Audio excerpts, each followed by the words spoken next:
미국 국무부가 연례 국제 종교 자유 보고서를 통해 북한은 관계 정상화를 위해 종교 자유와 인권 문제를 해결해야 한다고 밝혔습니다.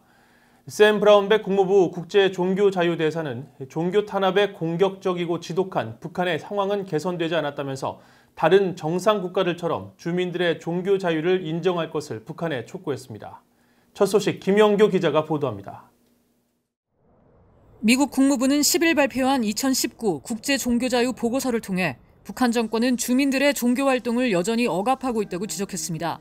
그러면서 도널드 트럼프 미국 대통령과 김정은 북한 국무위원장의 지난해 2월 하노이 정상회담과 6월의 판문점 만남을 소개하며 북한 관리들과의 대화에서 미국 정부는 지속적으로 완전한 관계 정상화를 위해선 종교의 자유를 포함한 인권을 다룰 필요가 있다는 것을 분명히 했다고 밝혔습니다.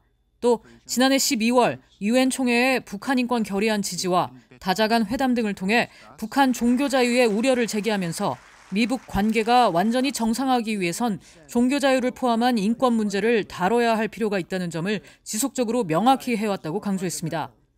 보고서 발표 후 샘 브라운백 국무부 국제종교자유 대사는 북한의 종교 억압 상황과 관련한 VOA의 질문에 북한은 종교 탄압에 공격적이고 지독하다면서 여전히 개선의 조짐이 보이지 않는다고 말했습니다. North Korea has a long ways to go. They are so aggressive and egregious in the area of religious persecution. To date, we've not seen any indication that they're willing to embrace even the most modest of religious freedom stances in nature. 브라운백 대사는 그러면서 북한은 종교 자유를 인정하는 다른 정상 국가들처럼 행동할 것을 촉구했습니다. We would ask that North Korea act like a normal nation and allow people to freely practice their faith, whatever faith that would be. Allow people to freely gather for their faith, whatever faith that might be.